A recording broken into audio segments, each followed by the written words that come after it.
प्यारे विद्यार्थियों, very good morning.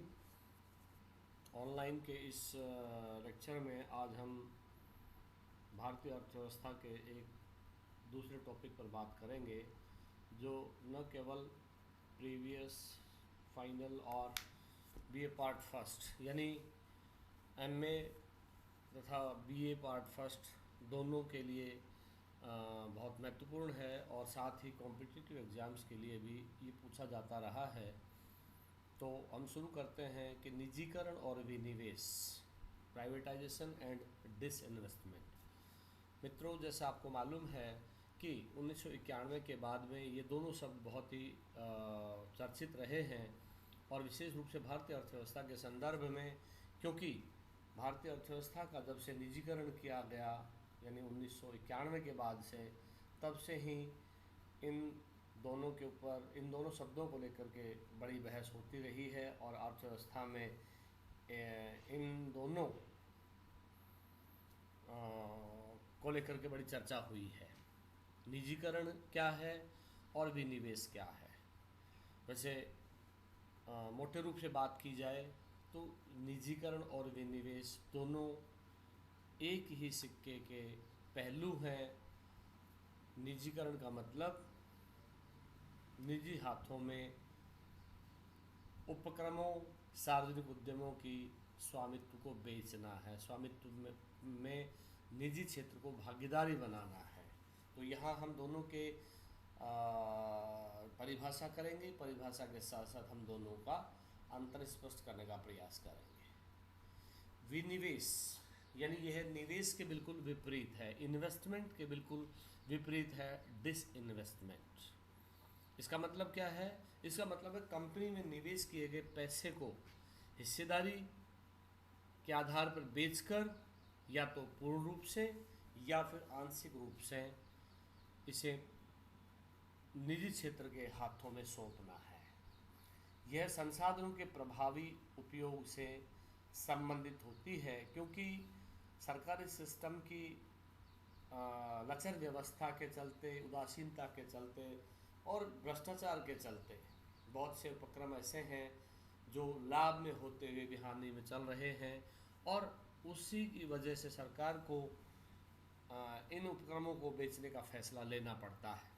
तो सरकार जब इन उपक्रमों को हानि से उबारने के लिए, निजी क्षेत्र के हाथों में बेचने के लिए, निजी क्षेत्र के हाथों में स्वामित्व देने के लिए जब प्रयास करती है, तो इसी प्रक्रिया को एक तरह से विनिवेश कहा जाता है। तो इस टॉपिक में हम पहले तो दोनों के बीच तुलना करेंगे कि निजीकरण और विनिवेश क्या है, साथ ही हम दोनों की परिभाषा करेंगे और उस परिभाषा के आधार पर दोनों के बीच अंतर को स्पष्ट करेंगे।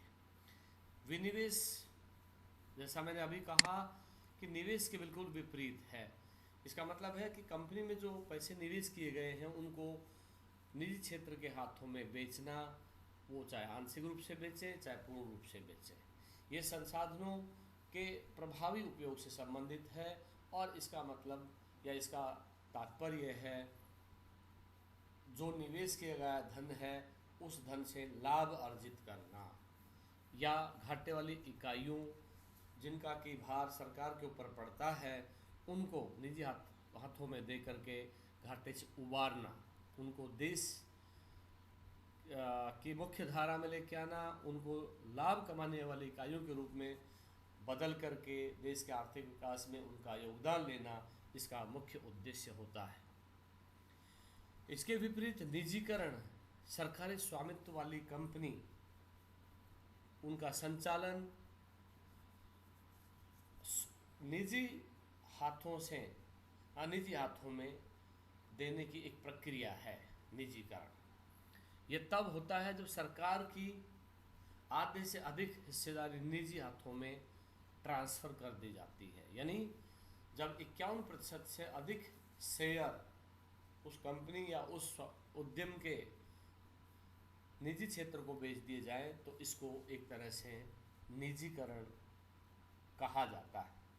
किसी भी देश के औद्योगिक और आर्थिक विकास के लिए ये दोनों प्रक्रियाएं बहुत आवश्यक हैं। जैसा मैंने कहा कि पिछले कुछ वर्षों में इन दोनों पर भारत की अर्थव्यवस्था में बहुत चर्चाएं हुई हैं और उन चर्चाओं का मुख्य आधार ये रहा है कि इन दोनों के मार्फत सरकार देश की अर्थव्यवस्था को जटिल प्रक्रियाओं से निकाल करके और आसान प्रक्रिया बनाने की राह में जो आने वाली बाधाएं उनको दूर करती है।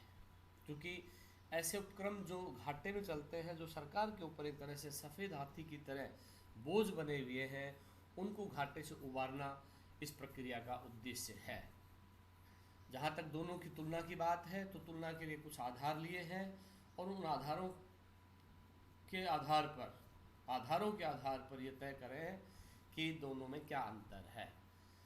तुलनात्मक चार्ट में कहा है कि अर्थ की जहाँ तक बात है, निजीकरण का अर्थ है सार्वजनिक क्षेत्र के स्वामित्व के हस्तांतरण की प्रक्रिया को निजीकरण कहा जाता है, जबकि विनिवेश एक ऐसी प्रक्रिया है जिसमें कोई भी संगठन या कंपनी या उद्यम को सरकार बेचती है, उसका मालिकाना हक निजी क्षेत्र के हाथों में देती है। ये दोनों का अर्थ के आधार पर तुलना है।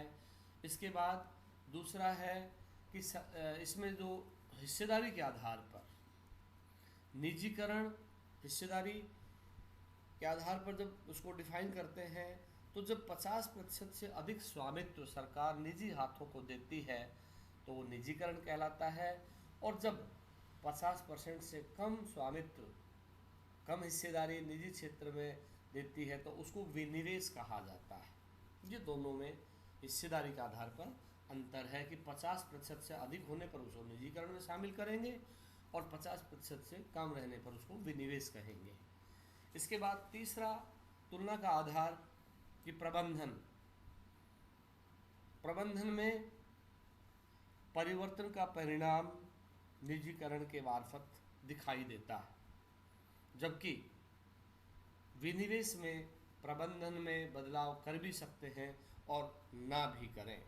यानी निजीकरण में प्रबंधन में बदलाव आवश्यक है, जबकि विनिवेश में प्रबंधन में बदलाव आवश्यक नहीं है, कर भी सकते हैं और नहीं भी कर सकते हैं। इसके बाद क्षेत्र के आधार पर दोनों में अंतर, दोनों में तुलना कि निजीकरण का क्षेत्र है वो संकीर्ण होता है और विनिवेश का क्षेत्र है वो अपेक्षाकृत व्यापक होता है। निजीकरण में हिस्सेदारी निजी हाथों को दी जाती है और उसमें हस्तांतरण की प्रक्रिया भी होती है, साथ ही प्रबंधन में भी बदलाव होता है, लेकिन विनिवेश में तुलनात्मक रूप से अधिक व्यापक चीज़ें इसमें शामिल होती हैं। और जहाँ तक उद्देश्य की बात है तो उद्देश्य के आधार पर दोनों की तुलना के लिए कह सकते हैं कि निजीकरण का उद्देश्य है वित्तीय सहायता प्रदान करना और दक्षता को बढ़ाना, जबकि विनिवेश का उद्देश्य होता है सार्वजनिक संसाधनों का प्रभावी उपयोग करना तथा परिचालन और गतिशीलता के साथ दक्षता को बढ़ाना।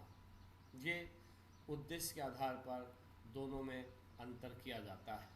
अब हम बात करते हैं कि निजीकरण क्या है। निजीकरण का तात्पर्य सरल शब्दों में सरकारी स्वामित्व वाली कंपनियों को निजी क्षेत्र के हाथों में सौंपना, निजी क्षेत्र के हाथों में बेचना, चाहे वो बेचान पूर्ण रूप से भी हो सकता है या वो आंशिक रूप से भी हो सकता है। निजी हाथों में सरकारी स्वामित्व की कंपनियों का बेचान किया जाता है। निजीकरण दो तरह से हो सकता है, यानी या तो किसी उपक्रम में सरकार के स्वामित्व वाले शेयरों को बेचकर या किसी विशेष उद्योग में हिस्सा लेने के लिए निजी व्यक्तियों और फर्मों को ब्लॉक करने वाले प्रतिबंधों को हटाकर ऐसा किया जा सकता है। इसमें निजी ठेकेदारों के साथ सार्वजनिक क्षेत्र द्वारा प्रदान की जाने वाली सेवाओं को अनुबंधित करना भी शामिल होता है। अर्थात निजी क्षेत्र के अंतर्गत जब सरकार किसी उपक्रम या कंपनी का स्वामित्व देती है तो उसकी प्रक्रिया को और आसान बनाने के लिए सरकार जो प्रतिबंध होते हैं उनको समाप्त भी करती है और सेवाओं को अनुबंधित करके इस प्रक्रिया को आगे बढ़ाती है। जब सार्वजनिक क्षेत्र से निजी क्षेत्र के लिए स्वामित्व, नियंत्रण और प्रबंधन का हस्तांतरण होता है, विशेष रूप से संपत्ति की बिक्री के कारण, तो इसे निजीकरण की प्रक्रिया कहा जाता है। जब स्थानांतरण प्रभावी हो जाता है तो सरकार ऐसे उपक्रमों का मालिकाना हक हस्तांतरित कर देती है। इस परिवर्तन का सरकारी राजस्व पर भी प्रभाव पड़ता है, जो दो रूपों में हो सकता है, सकारात्मक और नकारात्मक। इस तरह से निजीकरण एक ऐसी प्रक्रिया है जिसमें सार्वजनिक क्षेत्र के स्वामित्व वाले कंपनियों का निजी क्षेत्र के हाथों में हस्तांतरण होता है। यह हस्तांतरण पूर्ण रूप से भी हो सकता है, यह हस्तांतरण आंशिक रूप से भी हो सकता है, और इसका उद्देश्य होता है कि घाटे में चल रही इकाइयों को मुनाफे में लाना, उनको उबारना।